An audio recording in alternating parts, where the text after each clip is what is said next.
கிருஷ்ணதேவராயர் எவ்வளோ பெரிய அரசர், அவருக்கு எப்பவுமே மகிழ்ச்சி விட்டுறதுக்கு பக்கத்திலே தெனாலிராமர் இருப்பாராம். அதே போல் நம்மளுடைய அக்பருக்கு பக்கத்திலேயே சந்தோஷம் கூட்டுறதுக்கு பீர்பால் இருப்பார். அரேபிய நாட்டு மன்னன் அவருக்கு முல்லா இருப்பார். இவ்வளோ பெரிய சொத்து சுகம் இருக்கும்போது அவங்களுக்கு கூட சந்தோஷம் தேவைப்படுதுன்னு வச்சிருந்தப்ப தமிழ் மக்களுக்கு கொஞ்சம் கொஞ்சம் வேணும்ன்றதுக்கு தான் இந்த நிகழ்ச்சியுடைய நோக்கம் அப்படின்றதாக இந்த நிகழ்ச்சி உங்களுக்கு சக்ஸஸ்ஃபுல்லாக கொடுத்துக்கிட்டு இருக்கோம். அதில் எல்லா இடத்துலையும் நகைச்சுவை இருக்கும்னா அடிக்கடி நம்ம நிகழ்ச்சி சொல்கிறோம். ஐயா வந்திருக்காங்க சினிமா துறை சம்மந்தப்பட்டு, அதில் இல்லாமல் இருக்காது. ஷூட்டிங் ஸ்பாட்டில் காமெடி சினிமாவில் எடுக்கிறவா இருக்கட்டும், ஷூட்டிங்லேயே நடக்கும். என்னமோ ஒரு இடத்துல ஷூட்டிங் ஸ்பாட்டில் கோகுலேன்னு ஓடிருக்கான், ஐயோ அம்மா அப்பா அப்படின்னு. என்னங்க அந்த ஷூட்டிங் ஸ்பாட்டில் ஒரே சத்தம் அப்படின்னு. யாரும் சினிமா ஷூட்டிங் போயிருக்காங்கப்பா, கடைசியில் துப்பாக்கி ஷூட்டிங்கு பூரா சுருங்க எடுக்காங்க அடி விட்டு அப்படின்னு. துப்பாக்கி ஷூட்டிங்கில் போயிட்டு அவர் பார்த்துருக்காரு. இன்னும் சிலர் படம் பார்க்க போகிறோம்னு சொல்லி போயிட்டு ஒரு ஆள் நுரத்தள்ளி கிடந்திருக்காரு. படம் எடுக்கிறாங்களா பார்க்க, சினிமா படம் எடுத்து போயிருக்காரு. அவர் பாம்பு படம் எடுத்துருந்து நச்சு மூக்கில் கொத்தி அந்த இடத்துல 3 தருவாகும். அப்படியே சின்ன சின்ன விஷயம். அதில் இன்னொரு ஆச்சரியப்படுவீங்க, என்னங்க ராவணன் 10 தலை ராவணன் 5 தலையோட வராரு. இது மினிமம் பட்ஜெட் படம், அவ்வளோதான் வருவார். அப்புறம் இன்னும் மினிமம் தான் தலையே இல்லாமல் வருவார் போல, பயமாக இருக்குது சில இடத்துல அப்படி நடக்கும். அப்புறம் வந்து ஒரு ஷூட்டிங் ஸ்பாட்டில் ஹீரோயினை வந்து டைரக்டர் தூக்கியிருக்காரு. அலாக்கா இறக்குங்க இறக்குங்க, எதுக்கு ஹீரோயினை தூக்குறீங்க? ஹீரோ தான் சொன்னார், ஹீரோயின் அந்த படத்துலேருந்து தூக்கலைன்னா நான் வெளியே போயிடுவேன் அப்படின்னு இருக்காரு. தூக்க சொல்லியிருக்காரு. இவன் ஆளை தூக்கியிருந்திருக்கான் பாருங்க. அவர் பயந்து பிரமிச்சிட்டார், என்னங்க. அப்புறம் இன்னொரு படம் பார்த்துட்டு ஆச்சரியப்பட்டிருக்காங்க. என்ன அந்த படத்தில் ஹீரோ சந்தில் போகிறாரு, அப்புறம் திரும்பி இந்த சந்தில் போகிறாரு, மறுபடியும் திரும்பி அந்த சந்தில் போகிறாரு. இந்த படம் பல திருப்பங்கள் உள்ள படம் அப்படின்னு இருக்கான். அப்படி சாதாரண இருக்கிற விஷயம். அப்புறம் கதாநாயகிட்ட கேட்டாங்க, ஏங்க நீங்கள் முத்த காட்சியெல்லாம் அவ்வளோவா நடிக்க மாட்டேங்கிறீங்க, ஒரு நடிகரும் பல்லு விளக்க மாட்டேங்கிறாங்க, நான் போய் அவங்ககிட்ட போய் எங்களுக்கு நடிக்கிறது அப்படின்னு. அது காமெடிக்காக. திடீர்னு நம்ம மாட்டுக்கு மேடையில் பேசும்போது வில்லியம் பிரே என்ன சொல்லியிருக்கிறார், ஜான் கென்னடியை நான் நோக்கிறேன் அப்படின்னு போய் கைதிட்டு பின்வாங்கி, அட்டையோ அப்பா பெரும் பேச்சாளர் இருப்பேன் போய், அப்பா வெளிநாட்டாரில் கரைச்சி குடிச்சு வச்சிருக்கேன். இதே இது மகாகவி பாரதியார் என்ன சொன்னார் அப்படின்னா, என்ன கிரிக்க மாதிரி பேசிக்கிட்டு இருக்கேன், என்ன போய் கூட்டு வந்திருக்காங்க சொல்லி அப்படி ஆயிடுச்சு. உள்நாட்டு கவிஞருக்கு மரியாதை கொஞ்சம் அப்படி சொன்னாதான் கைதிட்டுற மாதிரி ஆயிடுச்சு. அதனால் வில்லியம் பிரே சொல்கிறார், நீ ஒரு மனுஷனுக்கு இதமாக உடலை பிடித்து விடுவது மஜாஜ், அதே மாதிரி உடலுக்கு உள்ளே போய் மஜாஜ் செய்வது, உள்ளத்துக்கு மஜாஜ் செய்வதுதான் சிரிப்பு அப்படின்னு சொல்லுவார் அழகா. அதனால தான் என்ன தெய்வ பக்திக்கு மேலே, தெய்வ பக்தி அடுத்தபடியாக உயர்வான ஒரு விஷயம் புன்னகை அப்படின்றனால தான் அந்த விஷயத்தை எடுத்து இது ஒரு சமூக பணி மாதிரி நிறைய பேர் சொல்லுவாங்க, பெரிய சேவை செய்கிறீங்க நீங்கள் பார்க்குற மக்கள்லாம் சொல்லுவாங்க. அந்த அளவுக்கு அற்புதமான ஒரு சேவை நிகழ்ச்சி. இதில் எப்போ ஒரு பிரச்சனை உருவாகும், ஒரு குடும்பத்தில் எப்படி பிரச்சனை ஆரம்பிக்கும், வந்து சுமதி இந்தாம்மா பணத்தை லாக்கரில் வை, ஆமாம் 7 ஓவாய்க்கு உனக்கு லாக்கர் வேறு லாக்கர், அப்படித்தான் மெதுவாக தொடங்கும். சாப்பிடும்போதே ஒழுங்காக சாப்பிட மாட்டேன், அப்படி இட்லியில் சாம்பார் ஊற்றுனேன், என்னடி உப்பே இல்லை போதும் நீ கிழிக்கிற கிழிக்கு, இப்படித்தான் ஆரம்பிக்கும். எது போட்டாலும் சமைச்சு போகிற பிரச்சனை. காரணம் நம்ம இன்னும் இயல்பாக சொல்லுவோம், பக்கத்து வீட்டுக்காரு சன்னலை திறந்தா பக்கத்து வீடு தெரியும். கோவம் வந்துருச்சு இந்த ஆளுக்கு, நீலாம் படிச்சிருக்க என்ன செஞ்சிருக்க, என்ன நீ வாட்டி காலையில் நீ வாட்டி திடீர்னு திட்டிக்கிட்டு இருக்கு. ஒரு பக்கத்து வீட்டில் குடியிருக்காங்களேன்னு சொல்லி எது செஞ்சாலும் ஒரு முத்தம் கொடுக்குற மனைவிக்கு சன்னலை பூட்டிட்டு கொடுக்க வேணாமா? நேற்று நான் வீட்டில் இல்லையா அப்படின்ட்டுருக்கான். அட பாவி ஆறா கொடுத்தது, தோசைகள் சும்மா ஆடனா வேற எவனா தோசை விட்டு போயிட்டாங்க. அப்படி காலகட்டமாக இருக்குது, ரொம்ப கவனமாக இருக்க வேண்டியது. பாருங்க கைதட்ட பார்த்தாலும் உங்களுக்கு தெரியும் வேகம். அந்த மாதிரி போயிடுச்சு. நேற்று என் பொண்டாட்டி செல்போனை தூக்கி நீ எரிஞ்சிட்டாயா? ஐயோ என்னாச்சு? நல்ல வேலைக்கு நான் நாட்டு ரிச்சப்பில் இருந்தேன், இல்லாட்டி ஏன் மேலே பட்டுருக்கு. இப்போ எல்லாத்துக்கும் அதுங்க இணைஞ்சு பேச பழகிட்டாங்க. இப்போ தொழில் கிடையாதுன்னு, நகைச்சுவைக்கு சந்தோஷம் மகிழ்ச்சி இன்ன தொழில் இன்ன நாட்டுகள் எல்லாத்தையும் பரவாயில்ல. திருட்டு தொழில் பண்ணுறானே அவன் இல்லாதா அப்படின்வாங்க. திருட ரெகுலராக திருட போகிற ஒரு நாள் திருட போல வீட்டில் இருந்திருக்கான். அன்னைக்கு அவன் வீட்லேயே அவன் திருடி இருக்கான். ஏடா அப்படின்ட்டு கட்சி விட்டு போகக்கூடாதான், அதுக்காக கண்டினியூ பண்ணிக்கிட்டு இருக்காது. இன்னொரு வீட்டுக்கு திருட போயிட்டு அந்த வீட்டுக்கார்ட்ட மரியாதையை சாவியை கொடு, சும்மாரியா நானே கள்ளச்சாவியை வச்சுருக்கேன், ஒரிஜினல் ஒய்ஃபையாக வச்சுருக்கேன், நான் திருடுறக்கா பார்த்துக்கிட்டு ஏன்ட்டே வந்து கேட்குறப்ப, சரி நகையில் அங்கே இருக்குது, நகையில் அடமானத்தில் இருக்குது, சரி ரசீதை கூட நான் திருப்பிக்கிறேன் அப்படின்னு இருக்கான். அது அந்த அளவுக்குலாம் இறங்கி வந்துட்டாங்க. அப்புறம் போலீஸ் துறைகள் நடக்கும். கேட்டாங்க, என்ன அந்த கைதியை போய் நெஞ்சில் சுட்டிருக்க, கண்ணில் சுட்டிருக்க, காதில் சுட்டிருக்க, எல்லாம் 40 இடத்துல சுட்டுக்கையா? நீங்கள் தானே சொன்னீங்க கண்ட இடத்துல சொல்ல சொல்லி, கண்ட இடத்துல பார்த்த இடத்துல சொல்ல சொன்னா, இப்போ பாட்டுக்கு 40 இடத்துல சுட்டு வாழை செதற வச்சுருக்காரு. அப்புறம் ஒரு கைதியை அரெஸ்ட் பண்ணி வர சொன்னார் போலீஸ்கார். இவர் போயிட்டு அரெஸ்ட் பண்ணி வராரு. கைதி ஒரு ஹோட்டல்கிட்ட வந்தோன்னா, ஐயா பசிக்குதா, சரி சாப்பிட்டு வான்ட்டு உங்களே இருந்தார். அவன் சாப்பிட்டுட்டு பின்பக்க ஹோட்டல் வழியாக போயிட்டான். என்னையா ஒன்று ஒரு கைதி விட்டுட்டு வந்திருக்க, மறுபடியும் எப்படியாவது அரெஸ்ட் பண்ணிட்டு வா, மறுபடியும் அரெஸ்ட் பண்ணிட்டு வரது. அதே இடத்துல ஹோட்டல்கிட்ட வந்தோடனே, ஐயா பசிக்குது, உன்னைய பற்றி எனக்கு தெரியும் போ அப்படின்ட்டு இவர் விவரம் ஆரம்பத்தில் பின்பக்கம் போய் நின்று இருந்தார். அவன் இப்போ முன்பக்கம் போயிட்டான். சொன்னார், நீ லாய்க்கில்லை, நீ இந்த தடவை கொண்டு வரட்டு உன்னை தூக்கிட வேண்டியது அப்படின்ட்டார் சப் இன்ஸ்பெக்டர். இந்த தடவையாச்சும் கொண்டு வரும் சொல்லி மறுபடியும் அரெஸ்ட் பண்ணி கொண்டு வரார். வந்த உடனே ஹோட்டல்கிட்ட வந்து வகுத்து வச்சு சொரிஞ்சார், உன்னைய பற்றி எனக்கு தெரியும். அப்படியே நான் சாப்பிட்டேன்னு ஓடலாம்னு பார்க்குறேன், மரியாதை இந்த இடத்துல நான் வாங்கிட்டு வரேன் 2 பேர் போயிருக்காரு, அவன் ஓடி போயிட்டான். அப்புறம் அங்கே போனால் இருக்க மாட்டானா, விடல அவர் 4வது முறையும் அரெஸ்ட் பண்ணி வராரு. அந்த இடத்துல வந்து பசிக்குது, உன்னை பற்றி எனக்கு தெரிஞ்சேன், நான் பார்சலே வாங்கிட்டு வந்துட்டேன், வா இங்கேயே சாப்பிடு அப்படின்ட்டு சாப்பிட்டுட்டு ஐயா கை கழுவிட்டு வரேன்னு போனேன், இன்னும் காண பாவம். அப்படி இந்த நேரத்தில் அப்படி நடந்து போயிருக்கு. ஏன்னா ஒரு பழமொழி சொல்லுவாங்கள்ல, மவராசம் பொங்க வரணும் மண்டி ஓட்டி சாப்பிடணும்னு சொல்லி ஹோட்டலில் சாப்பிட பார்த்தா பயமாக இருக்கும் சில சாப்பிட்றது. அதாவது 5 ரூபாய்க்கு இட்லியை வாங்கிட்டு 25 ரூபா சட்னியை குடிப்பாங்க பார்த்துக்க, டர்ன்னு உறிஞ்சு. அப்படி ஒரு ஆள் போய் உட்காந்து சிக்கனை போட்டு பிச்சு உதச்சி சாப்பிட்டுட்டேன். பக்கத்துல இருந்து ஒரு மாதிரி ஆயிடுச்சு, எப்பா ஏய் அந்த சிக்கன் செத்தான கிடக்கு, ஏன் பறந்தா போகுது, எதுக்கு இப்படி வெறித்தனமாக சாப்பிட்டுக்கிட்டு இருக்க, ஏன் செத்தானடா இருக்கு. அப்புறம் என்னங்க சைவ ஹோட்டல்னு சொன்னீங்க, உள்ள ஆமோட வச்சுருக்கீங்க. ஆமோட அசிங்க அர்த்தம், பேர் தான் ஆமோட. என்ன ஆமோட, உளுந்த வடல உளுந்து இருக்குது, பருப்பு வடல பருப்பு இருக்குது, எங்கள் ஆமோடையில் ஆமையா என்ன காசு விட்டு ஏமாற்றி பார்க்குறீங்களா? அப்படி போயிட்டு ஒரு சுதந்திர தின விழாவுக்கு ஒரு அரசியல் தலைவர் போயிருக்கார். போனோடனே தேசிய கீதம் போட்டிருக்காங்க. கடைசியில் கெச்சம்மை கூப்பிட்டு, இது எந்த படத்தில் வர்ற பாட்டு, நல்லா இருக்கே, ரிங்டோனை வைக்கலாமே அப்படின்ட்டுருக்காரு. இது படம் இல்லைங்க, தேசிய கீதம்ங்க, ஓஹோ அப்படின்ட்டுருக்காரு. ஓஹோவா. அப்புறம் சுதந்திரத்துக்கு தேசிய கொடி வாங்க போயிருக்கார். ஒவ்வொரு கொடியாக காட்டியிருக்கார் கடைக்கார். இந்த கொடியை எடுத்துங்க. தேசிய கொடியை பார்த்துட்டு ஒரே கலராக இருக்கே, வேறு கலர் இருந்தால் நல்லா இருக்குமே அப்படின்ட்டுருக்கார். தேசிய கொடியில் எப்படி வேறு கலர் கிடைக்கும்?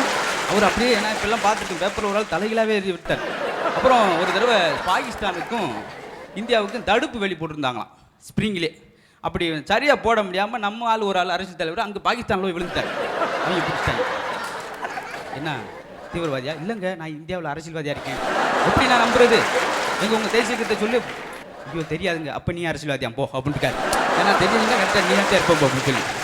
அப்புறம் கட்டுற ஒரு பெரிய பாலம் கட்டு வேலை நடந்திருக்கு. தலைவரே அந்த கான்ட்ராக்ட் எனக்கு தான் தரணும். இல்லைப்பா அது வேற ஆள், எனக்கு அந்த கான்ட்ராக்டை தரலைன்னா நான் 6 மாதத்தில் குண்டு வச்சு சிதறடிச்சிடுவேன். ஓ போயா, நீ என்ன 6 மாதத்தில் இடிக்கிறது, அதே 3 மாதத்தில் இடிஞ்சிடும், அப்புறம் என்ன நீ 6 மாதத்தில் இடிக்கிறேன் அப்படின்னு. பார்லிமெண்ட்டில் ஒரு ஆள் கொட்டாய் விட்டுட்டார். என்னங்க அங்கே போய் கொட்டாய் விட்டுருக்கீங்க, சும்மா இருங்க, பார்லிமெண்ட்டில் நீ வாயை திறக்கலன்னு சொல்கிறாங்க. ஆமாம், அதுக்காக அந்த வாயை திறக்கிறது. வந்தார், யோ சீக்கிரம் பஸ் பிடிக்க போகணும், என்ன இருக்குது சூடா அப்படின்னாரு ஹோட்டலில். ஆமை வடை இருக்குது கொண்டு வரட்டுமான்னு. ஏயா நான் அவசரமாக பஸ் பிடிக்க போகணுன்னா ஆமை வடை கொண்டு வரேன்றியாண்டார். ஏன் சார் உங்களுக்காக நாங்கள் இன்னும் குதிரை வடையாக போட முடியும்? நீங்கள் பழைய நினைவில் யோசிச்சு பாருங்களேன். படித்த காலத்தில் ஒவ்வொருத்தரும் அவ்வளவு பார்க்கும்போது குழந்தையா பவ்யமாக இருப்பாங்க, பார்க்கத்தான் பயங்கரமாக இருப்பாங்க. பாருங்க எழுதும்போது நல்லா தெரிஞ்சவன் சுருக்கமாக எழுதிட்டு பாஸ் பண்ணிட்டு போயிடுவாங்க. இந்த பரீட்சையை பற்றி படிப்பை பற்றி என்னமே தெரியாதவன் நல்ல மார்க் எடுத்து அவனும் பாஸ் பண்ணிட்டான். எப்படி பாருங்களேன், ஒரு கேள்வி கேட்டாங்க, சோடியம் குளோரைடு எப்படி தயாரிக்கப்படுகிறது, எப்படி தயாரிக்கப்படுதா எழுதுறான், அற்புதமாக எழுதுறான். சோடியம் குளோரைடு அதாவது உலகத்தில் எல்லா பொருள்களையும் மானு நண்டு வகுறு கூறு அப்பன் பேரே மகன் எல்லாத்தையும் உருவாக்கியவர் கடவுள். அவர் தான் சோடியம் குளோரைடும் உருவாக்கியிருக்க முடியும். அது கீழே வாத்தியார் எழுதுறார், நீ சொல்வது உண்மைதான், நான் கடவுளிடம் கேட்டு பார்த்தேன், அவர் நான் தான் உருவாக்கினேன்னு சொன்னார், அதெல்லாம் மார்க் அவருக்கே கொடுத்து விட்டேன், போடா மானங்கட்டவனே அப்படின்னு முடிச்சிட்டார். ஏன்னா அவர் இத்தனை பேர் சொல்லித்தர அவர் விவரம் இல்லாமல் இருப்பாரா, அவர் 4 பாயிண்டை வச்சிருக்கார். எவனை எப்படி சமாளிக்கணும் எல்லாருக்கும் தெரியும். ஏன்னா எப்பவுமே ஒரு கடவுள்கிட்ட போவாங்க, கடவுள்கிட்ட போனோடனே கடவுள் சொன்ன, எப்பா இவ்வளோ கவலையில் துக்கத்தில் சோர்ந்து போயிருக்க, ஏதாவது கேட்டு சந்தோஷமா இருக்கு, கேளு தர்றேன், இங்கேருந்து இலங்கைக்கு பாலம் அமைக்கும், அவன் சாப்பிட கஞ்சி இல்லாமல் சுருண்டு போய் கிடக்காங்க ஊருக்குள்ளே, நீ பாலம் அமைக்கிற, எவ்வளோ செலவாக தெரியுமா, கடலுக்கு ஒரு கப்பலில் போயிட்டு போ, அதெல்லாம் முடியாது, ஏகப்பட்ட செலவு, மக்களோட உழைப்பு வீணா போயிடும், வேற கழுப்பு. என் மனைவிக்கு என்னென்னமோ செய்கிறேன், பட்டு பாவடை பட்டு சேலை எல்லாம் நகை நட்டு அத்தனை அக்கப்பூர் வாங்கி தரேன் அப்படின்னு நீ தூக்கி எறிஞ்சு பேசுகிறான். ஏன் சொல்லு பேச்சே கேட்க மாட்டேங்கிறா, ஏன் அவன் என் சொல்லு பேச்சு மட்டும் கேட்டால் போதும், கடவுளே நீ பாலம் கேட்டில, உனக்கு பாலத்தை கூட கட்டி தரண்டா, அது எனக்கு கொஞ்சம் ஈஸி, இது அதை விட பெரிய கஷ்டம்டா. ஏன்னா எல்லார் வீட்லையும் நீங்கள் பாருங்கள், அதே அடுத்து வேற கல்றா அப்படின்னார். கடவுள் கேட்டார், நான் இருக்கிற ரூம்பு ஏசிலே இருக்கணும், போகிற கார் ஏசியாக இருக்கணும், 1 மணி நேரம் தான் வேலை பார்க்கணும், 1 லட்ச ரூபா எனக்கு வேணும், இப்படி மிரண்டுக்கிட்டே இருக்கார். அழகழகான 4 பையங்க, 4 பேரும் பெரிய பெரிய பொறுப்பில் இருக்கணும். இங்கே வா, இவ்வளோ வசதி இருந்தால் நான் போய் பிறந்திருக்க மாட்டேன்னா, அது இல்லாமல் தாண்டா நாங்கள் உட்காந்து ஒன்றையெல்லாம் சனி முடிச்சவெல்லாம் சந்திச்சு நான் பேச வேண்டியிருக்கு, கூறட்டவளைன்னு சொல்லி அவர் கோவம் வந்துருச்சு.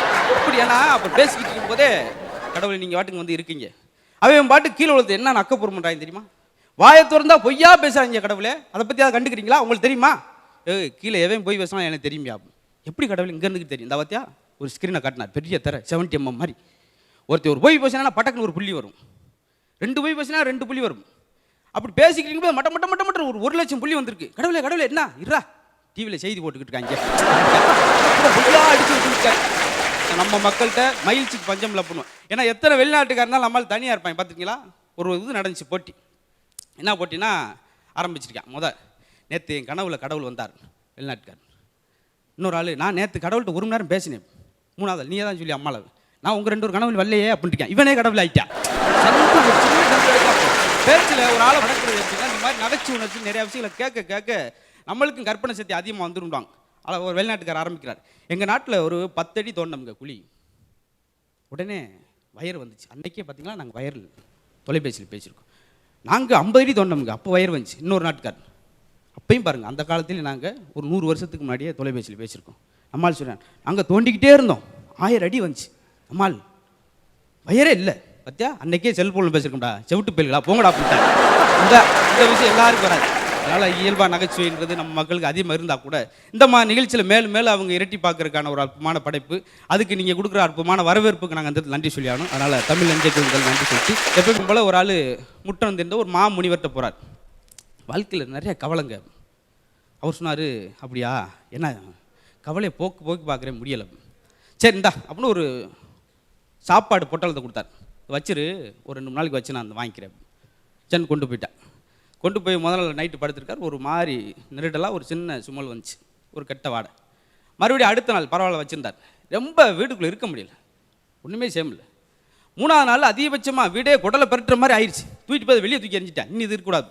என்னங்க நீங்கள் கவலையை மறக்கிறதுக்கு, கவலையை தூக்கி எறிறதுக்கு ஒரு ஐடியா கேட்டால் நீங்கள் வாட்டுக்கு உணவு பொட்டலை கொடுத்து அது வாட்டுக்கு வீட்டுக்குள்ளே இருக்க முடியல. நாறுதுன்னு சொல்லி வெளியே தூக்கி எறிஞ்சிட்டில்ல, உனக்கு பிடிக்காத விஷயம், ஒரு விஷயம் நாற்றமான விஷயத்தை வெளியே தூக்கி எறிஞ்சில்ல, அது மாதிரி உன் உடம்புக்குள்ள ஒரு கவலைங்கிற நாற்றமான விஷயத்தை எதுக்கு உள்ளே வச்சுருக்க, அது தூக்கிடுறா. அப்படி ஒரே விஷயத்தில் முடிச்சிட்டார். நாமளும் கொஞ்சம் கொஞ்சம் நகைச்சுடரோன்னு வாழ்ந்தோம்னா வாழ்க்கை சொர்க்க வாழ்க்கை ஆகணும்னு சொல்லி பெரியவங்க சொல்லுவாங்க. அதனால் அந்த அற்புதமான வாய்ப்பு எனக்கு இந்த நிகழ்ச்சியில் வாய்ப்பு கொடுத்த அத்தனை நல்ல நெஞ்சங்களுக்கு நன்றி சொல்லி வருகிறேன் நண்பர்களே. நன்றி, வணக்கம். வெல்டன் முத்து. நன்றிங்க சார். டைரக்டர் சார், எங்கள் முத்துவோடது வித்தியாசமாக ஒரே மாதிரி இருக்கும். அதாவது ஜோக்ஸ் வித்தியாசமாக இருக்கும், ஸ்டாண்டர்ட் ஒரே மாதிரி இருக்கும். அவருடைய நீங்கள் அவரை நிறைய தடவை வந்து உபயோகப்படுத்த கூட நீங்கள் வந்து ட்ரை பண்ணீங்கன்னு எனக்கு தெரியும். இன்றைக்கி அவரோட பர்ஃபார்மன்ஸ் பற்றி நீங்கள் என்ன சொல்கிறீங்க? அதாவது அவரை ரொம்ப நான் ரசிப்பேன். கிரியேட்டிவ், அதாவது காமெடியிலேயே வந்து சொந்தமாக க்ரியேட் பண்ணி பண்ணுறதுன்றது. அதில் இவர்கிட்ட இன்றைக்கி ஸ்பெஷலாக நான் வந்து ரசித்தது என்னென்னா, எல்லோரும் ஜோக் சொல்லுவாங்க.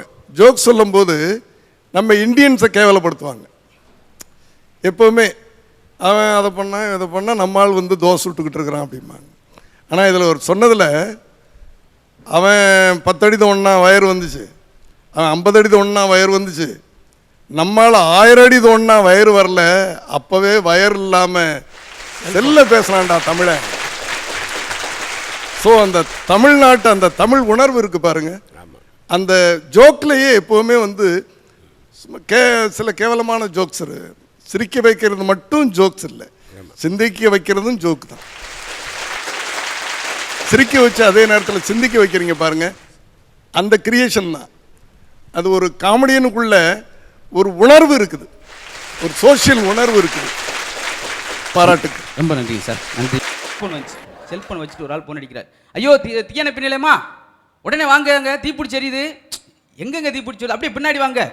எந்த இடமுங்க, என்னங்க பிடிச்செரியுது? ஏயா உங்கள் தீயணைப்பு லாரி தாயா பிடிச்செரியுது. அப்புறம் என்ன அவங்க லாரி எரிஞ்சதை அவன் ஃபோன் பண்ணி சொல்லியிருக்காது. இன்னும் சிலர் ரிசீவர் எடுத்து பேசாமலாம் உண்டு. கிராமத்து பக்கம் சில கிளவியெல்லாம் வீட்டுக்குள்ளே லேண்ட்லைனில் கால் வருது, இந்த கிளவி எடுத்து காதில் வைக்காமலே சொல்லுது. வாட்டு போன ஒருத்தர் இல்லை, பூரா வேலைக்கு போயிட்டாள் என்று இல்லை, அப்படி சனியை முடி சொன்னா கேட்க எப்படி செவிட்டுச்சிருக்கா போன்னு சொல்லி தலை சோப்புன்னு உடச்சி போன 4 போனை உடச்சி. புத்தர்கிட்ட போய் ஒருத்தர் வந்து காரி உமிழ்ந்திருக்கான் போறாமையில். என்னங்க அந்த ஆள் காரி உங்கள் மேலே உமிழ்ந்திருக்கான், பேசாமல் இருக்கீங்க, நல்ல வேலைக்கு என்னை திட்டாமல் விட்டானேன்னு சொல்லி சந்தோஷப்படுறேன் அப்படின்றார். சரி உங்களை திட்டிருந்தா நல்ல வேலைக்கு அடிக்காமல் விட்டானேன்னு சொல்லி சந்தோஷப்பட்டுக்கிட்டு இருக்கேன். சரிங்க உங்களை அடிச்சிருந்தா என்ன செய்ய போகிறீங்க? நல்ல வேலைக்கு என்னை கொல்லாமல் விட்டானேன்னு சொல்லி அப்பயும் சந்தோஷப்பட்டிருப்பேன். சரி உண்மையிலே உங்களை கொண்டு வரேன் என்ன செய்வீங்க? இந்த கேடுகட்ட ஊர்லேருந்து எனக்கு விடுதலை வாங்கி கொடுத்தான்னு சொல்லி அப்பயும் சந்தோஷப்பட்டுருப்பேன் அப்படின்றார். இப்போ வரிசை அவர் கிடைக்கிற எல்லா விஷயத்தையும் தனக்கு சந்தோஷமாக எடுத்துக்கிட்டனால தான் அவர் புத்தரை பெரிய மகான் அப்படின்னு சொல்கிறோம். அது மாதிரி இன்னைக்கு நல்லவனும் கஷ்டப்படுறான், கெட்டவனும் கஷ்டப்படுறான், ஆனால் நல்ல மாதிரி நடிக்கிறவன் நல்லா இருக்கேன் அப்படின்னு சொல்லக்கூடிய ஒரு இந்த மாதிரி நேரத்தில் சந்தோஷம் கிடைக்க ரொம்ப ரேராக இருந்தால் கூட அது இந்த நிகழ்ச்சி உங்களுக்கு பூர்த்தி செய்யும் என்று சொல்லி இந்த நல்ல வாய்ப்புக்கு நன்றி சொல்லி உங்களுக்கு விடைபெறுகிறேன். நன்றி, வணக்கம். தவறாமல் நம்ம அசத்தல் டிவியை எல்லாரும் சப்ஸ்கிரைப் பண்ணுங்கள். bang bang.